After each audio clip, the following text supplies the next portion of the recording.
La guerra es costosa, eso es obvio, pero Rusia no solo está luchando en una guerra, está reformando toda su economía para sostenerla. Desde 2022, el Kremlin ha estado invirtiendo cientos de miles de millones de dólares en el esfuerzo bélico. Las fábricas han cambiado de la producción de bienes civiles a la producción de tanques, misiles y drones. La fuerza laboral se ha agotado y cientos de miles de hombres han ido al frente o han huido del país. El gobierno está gastando más dinero que nunca mientras intenta desesperadamente evitar que la economía colapse. Pero, ¿cuánto cuesta realmente esta guerra a Rusia? ¿Cuánto tiempo pueden seguir así? Más importante aún, ¿qué sucede cuando se acaba el dinero? Al principio, Putin ni siquiera lo llamó una guerra, era solo una operación militar especial. La economía permaneció normal, las empresas operaban como de costumbre y se les dijo a las personas que la vida no cambiaría. El Kremlin intentó proyectar confianza, afirmando que las sanciones occidentales fracasarían y que Rusia podría superar a Ucrania y sus aliados. Esa ilusión se derrumbó a finales de 2022, cuando Putin firmó el decreto que ponía a Rusia en modo de economía de guerra total. Se ordenó a las fábricas que priorizaran la producción militar. Las empresas se vieron obligadas a suministrar al ejército. El gobierno comenzó a invertir miles de millones en defensa, ya no fingiendo siquiera que la guerra no sería costosa. A mediados de 2023, Rusia había cambiado completamente a una economía de comando, donde el Estado dicta qué se produce y quién lo produce. ¿Y a dónde va el dinero? En 2023, Rusia duplicó su presupuesto de defensa, superando los 100.000 millones de dólares, lo que representa un tercio de todos los gastos del gobierno. Los costos de la guerra están en espiral, poniendo cada vez más presión sobre las finanzas de Moscú. El sector de defensa de Rusia está drenando recursos de otras partes de la economía. En la región de Kurgan, hogar del único productor de vehículos blindados de personal de Rusia, los salarios han aumentado en un 33% debido al auge militar.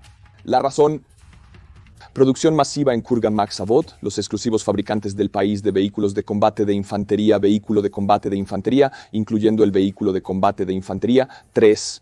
Las regiones del Volga y los Urales, ambos centros clave para la fabricación de defensa, han visto tendencias similares. Pero este crecimiento salarial desigual está ampliando la desigualdad regional, un problema que solo ha empeorado desde que comenzó la guerra. Al mismo tiempo, el complejo militar industrial de Rusia está absorbiendo inversiones, trabajadores y recursos que de otra manera habrían impulsado las industrias civiles. Esto crea serios desequilibrios económicos, ya que más dinero fluye hacia la producción de guerra, mientras que los sectores no militares se reducen. El patrón es claro. Ciertas regiones se están transformando en zonas de producción militar, desviando recursos de la economía civil. Para el año 2024, el gasto en defensa de Rusia aumentó un 41.9%, alcanzando los 13.1 billones de rublos o 145.946 mil millones de dólares. Cuando se ajusta a la paridad del poder adquisitivo, el valor real salta a 462 mil millones de dólares, más que los presupuestos de defensa combinados de la Unión Europea y el Reino Unido, que en total son 457 mil millones de dólares. Y el gasto no está disminuyendo. En el año 2025 se proyecta que el presupuesto militar de Rusia aumentará otro 13.7%, alcanzando los 15.6 billones de rublos. Eso empujaría el gasto en defensa al 7.540% del Producto Interno Bruto ruso y casi el 40% del total de los gastos federales. El gasto militar de Rusia ha alcanzado ahora su nivel más alto desde el colapso de la Unión Soviética y sigue aumentando. Pero la historia nos enseña algo importante. Los países que gastan tanto en guerra tienden a perder. Un ejemplo es el Irak de Saddam Hussein, donde el enorme gasto militar llevó al colapso económico y a la derrota militar durante los años 80. El presupuesto militar de Irak se triplicó, alcanzando los 4.3 millones de dólares en 1981. La razón fue la costosa guerra de Saddam con Irán que agotó la economía, pero el verdadero problema no fue el gasto. Fue cuánto estaba perdiendo Irak entre 1981 y 1985. Irak ganó 48 mil millones de dólares de las exportaciones de petróleo, pero gastó más de 120 mil millones en la guerra. Eso es más del doble del ingreso total del país, un desastre financiero en ciernes. El resultado fue que Irak apenas sobrevivió a la guerra Irán-Irak, solo para sufrir una aplastante derrota en la Guerra del Golfo de 1991. El ejército quedó devastado, las sanciones paralizaron la economía y para 2003 el régimen de Saddam colapsó totalmente. La lección es, cuando el gasto militar supera la capacidad económica, el colapso es inevitable. Previo a la invasión, el gasto en defensa de Rusia rondaba el 3% de su Producto Interno Bruto. En 2024 ese número se ha más que duplicado, llegando al 6.7% y se proyecta para 2025 el 7.5%. Para comparar, Estados Unidos gasta alrededor del 3.4% de su Producto Interno Bruto en defensa, mientras que China gasta alrededor del 1.8%. Y si miramos la historia, la Unión Soviética gastaba el 15% en el ejército en los años 80, justo antes de colapsar. Rusia aún no está allí, pero la tendencia es obvia. El problema es simple. La producción bélica mantiene al ejército operativo, pero devasta la economía restante. Las fábricas ahora producen tanques y misiles, lo cual es excelente para el campo de batalla, pero pésimo para la población en casa. Un ejemplo es Albatros, una empresa que antes producía tecnología agrícola, pero ahora fabrica drones militares. Con sede en Jalapuga, Tatarstán, desarrolla municiones de merodeo estilo Shahed y drones de reconocimiento. Desde marzo de 2024, la producción industrial de Rusia ha estado aumentando de manera constante, con un crecimiento que supera el 5% mensual en comparación con los mismos meses de 2023. Para octubre de 2024, la producción industrial había aumentado un 5.3% en comparación con el año anterior, después de un aumento del 5.6% en septiembre. Este auge está impulsado principalmente por la producción militar, ya que Rusia aumenta la fabricación de armas para sostener la guerra, mientras que otros sectores, como la fabricación minorista y la tecnología de la información, están reduciendo los efectos. Ya se están sintiendo los efectos.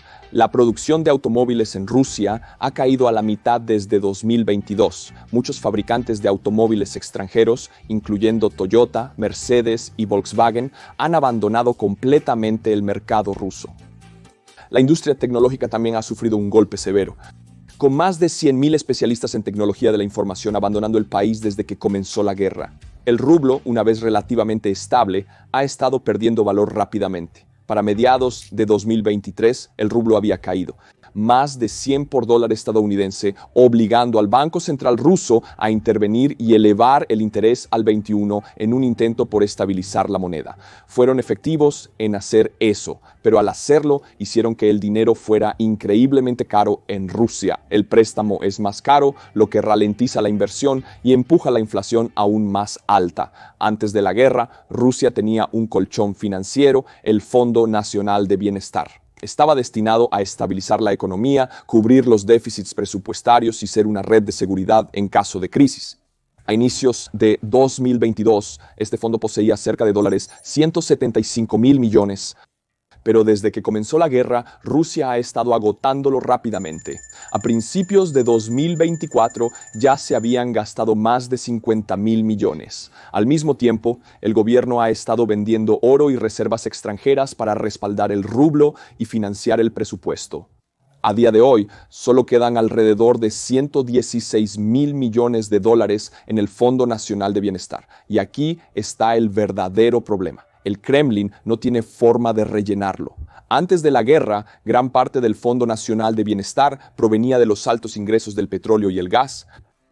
El petróleo y el gas representaron más del 40% de los ingresos totales del gobierno ruso.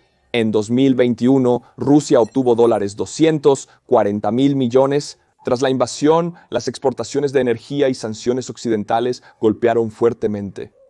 En 2022, Europa redujo la mayoría de sus importaciones de energía rusa y Alemania suspendió Nord Stream 2, un proyecto de oleoducto de $11.000 millones que Moscú esperaba que fuera una fuente de ingresos a largo plazo. Pero las cosas empeoraron. El 26 de septiembre de 2022, explosiones dañaron tanto los oleoductos Nord Stream 1 como el 2 cerca de Bornholm, Dinamarca, causando enormes fugas de metano. La Unión Europea prohibió la mayoría de las importaciones de petróleo ruso, cortando un mercado que una vez compró casi el 50% de las exportaciones de crudo ruso. El daño no se detuvo ahí. Los bancos rusos fueron excluidos de Society for Worldwide Interbank Financial Telecommunication, dificultando las transacciones internacionales. Las inversiones extranjeras se desplomaron. Más de 1.000 empresas multinacionales abandonaron Rusia, eliminando miles de millones en actividad económica. Moscú perdió la mitad de sus mayores clientes de la noche a la mañana.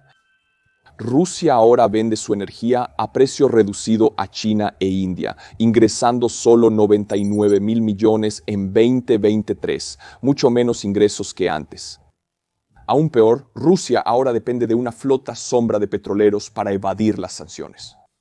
Muchos de estos barcos son viejos sin seguro y operan bajo registros de propiedad falsos. Si las regulaciones occidentales se endurecen con el comercio ilegal de petróleo de Rusia, podría interrumpir severamente la capacidad de Moscú para vender petróleo, y ya hay un indicio de cómo podría ser eso. En diciembre de 2024, la autoridad finlandesa confiscó un petrolero Eagle Sociedad Anónima, un barco vinculado a la flota sombra de Rusia. Se alega que el barco estaba transportando 100.000 barriles de petróleo desde San Petersburgo, pero los investigadores encontraron una marca de arrastre de ancla de 60 millas de largo en el fondo del mar que llevaba directamente al dañado cable de energía submarino S-Link 2 entre Finlandia y Estonia. Por cierto, Estonia solo tiene 4 cables de energía que la conectan con Finlandia y Suecia y sobre el mar Báltico, de los cuales 2 han sido dañados. Solo quedan 2 buques en Finlandia. La incautación del Eagle S por parte del gobierno finlandés es una medida drástica y una advertencia. Si Occidente comienza a aplicar controles más estrictos, toda la operación de la flota sombra de Rusia podría estar en riesgo. Estonia sigue el ejemplo al arrestar otro petrolero de la flota sombra rusa en abril. El barco no tenía país de bandera ni seguro, por lo tanto era ilegal en el mar Báltico. Para compensar estas pérdidas, el Kremlin ha aumentado los impuestos a las empresas y a los que tienen altos ingresos, imponiendo un impuesto de guerra a las corporaciones y a los rusos adinerados. También redujeron la financiación para la atención sanitaria, la educación y los programas sociales, lo que llevó a un aumento de las tasas de pobreza en toda Rusia. Para diciembre de 2024, la tasa de inflación de Rusia subió al 9.5%. Esto ha llevado a un aumento en los precios de los alimentos y bienes básicos, dificultando la vida de los rusos comunes. Incluso el Kremlin sabe que esta situación es insostenible. En 2024, el gobierno ruso introdujo nuevos impuestos de guerra para seguir financiando la guerra. Los impuestos sobre la renta se elevaron a una escala progresiva del 13% al 22%, mientras que el impuesto sobre las ganancias corporativas aumentó del 20% al 25%. Al mismo tiempo, Moscú lanzó discretamente un programa de bonos de guerra voluntarios, en el que se presionó a las empresas para que participaran, pero Rusia no es el primer país en intentar esto. La Alemania nazi hizo lo mismo, ofreciendo contratos lucrativos a grandes corporaciones mientras reprimía a los sindicatos, asegurando que las empresas no tuvieran más opción que financiar el esfuerzo de guerra. Y en la Primera Guerra Mundial, Alemania emitió bonos de guerra 9 veces, recaudando casi 100.000 millones de marcos. Las altas tasas de interés y la presión patriótica aseguraron que las corporaciones e instituciones invirtieran fuertemente, quisieran o no. La lección: cuando un gobierno obliga a las empresas a financiar una guerra, la historia muestra que es una señal de desesperación. El Kremlin espera que estos nuevos impuestos generen ingresos por valor del 1.7% del Producto Interno Bruto en 2025. Muchos rusos han comenzado a retirar sus ahorros y a convertirlos en monedas extranjeras o criptomonedas, temiendo que el gobierno pueda imponer controles más estrictos sobre los depósitos bancarios. Mientras tanto, los rusos adinerados, incluyendo el círculo íntimo de Putin, han estado moviendo sus activos al extranjero, invirtiendo en bienes raíces en Dubái y Turquía, donde es más fácil eludir las sanciones. A pesar de todo, el Kremlin insiste en que la economía de Rusia es estable y autosuficiente. Pero las cifras revelan otra realidad. El gobierno está gastando el doble de lo que gana y sin acceso a los mercados financieros globales, Rusia se está quedando sin formas de financiar su guerra. Para mediados de 2024, la producción de tanques de Rusia se disparó, saltando de 40 tanques por mes a finales de 2022 a más de 130 tanques por mes. Liderando esta expansión está Uralvagonzavod, con sede en Nizhny Tagil, que ha estado actualizando tanques T-72B y produciendo tanques T-90 ProRif. Mientras tanto, la planta de construcción de maquinaria de transporte de Omsk ha aumentado las entregas de tanques T-80 BVM modernizados que cuentan con sistemas de armadura y protección mejorados. Con ambas fábricas operando a plena capacidad, Rusia está apostando por la producción en masa para sostener su esfuerzo de guerra. Simultáneamente, la producción de proyectiles de artillería se ha triplicado, llegando a unos 3 millones al año. Esto casi triplica la producción combinada de Estados Unidos y Europa. El Kremlin apuesta a que los números por sí solos ganarán la guerra. Las fábricas militares rusas están operando a toda marcha. Muchas instalaciones de producción operan 24/7, esforzándose por satisfacer la gran demanda de tanques, proyectiles y misiles en la fábrica Kurgan-Massavod, que fabrica vehículos de combate de infantería BMP-3. La fuerza laboral ha crecido en 3.000 nuevos empleados, llevando el total a 12.000 trabajadores. Pero con más trabajadores vienen más horas de trabajo. Los empleados ahora están trabajando 68 horas a la semana con turnos extendidos diseñados para maximizar la producción. Y no son solo las horas, las vacaciones tradicionales de Año Nuevo han sido canceladas en muchos planes de defensa, obligando a los trabajadores a permanecer en las líneas de producción, en lugar de celebrar con sus familias. Las fábricas están priorizando la producción bélica a costa de los bienes civiles y el bienestar laboral, presionando más que nunca. Pero hay un gran problema. Rusia se está quedando sin tecnología avanzada, microchips, sistemas de guía de precisión y especialmente metales de alta tecnología. Todos estos están en suministro críticamente escaso debido a las sanciones y restricciones de exportación. Por eso, Rusia está utilizando tanques soviéticos antiguos de los años 60, algunos de los cuales están siendo desmantelados para repuestos. También están comprando drones iraníes y tratando de fabricarlos localmente.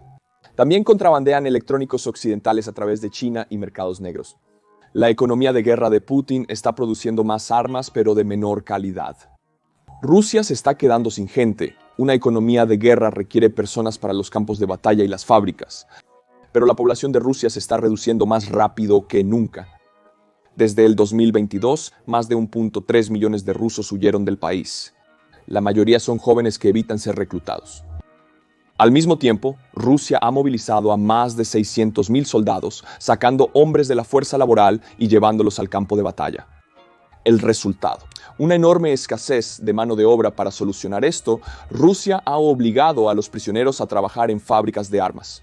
Con más de 50.000 convictos supuestamente empleados en la producción militar para el año 2024, también han traído trabajadores norcoreanos. Informes sugieren que miles son enviados a trabajar en industrias rusas. Pero la realidad es simple. A Rusia le faltan trabajadores calificados. Muchos de los mejores ingenieros del país. Científicos y especialistas en tecnología de la información han huido al extranjero o están atrapados en las trincheras, dejando a las industrias tecnológicas rusas, antes motivo de orgullo, desprovistas de talento. Esto no es solo un problema económico, es una crisis nacional. Entonces, ahora a la pregunta, ¿cuánto ha costado la guerra a Rusia en total? La respuesta, más de 200.000 millones de dólares y contando. Actualmente Rusia gasta más de 1.000 millones semanales en operaciones militares.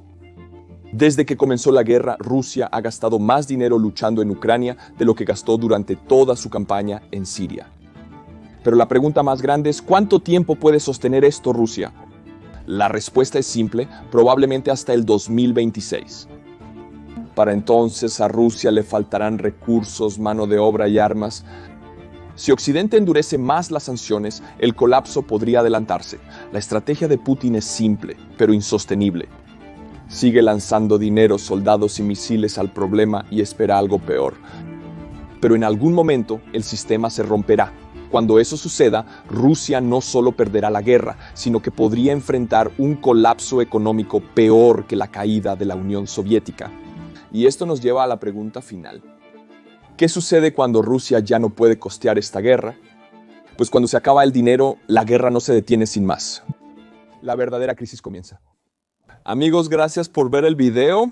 Gracias por su tiempo. Este es un análisis sobre la guerra ucraniana. Habrá más videos similares. Es un video para miembros en acceso anticipado. Si lo ves una semana después, pero quieres verlos antes, cada sábado publico uno solo para miembros. Haré 4 de estos al mes para ustedes, solo para miembros. Hasta mi próximo video, mis amigos. Slavo Queenie y adiós.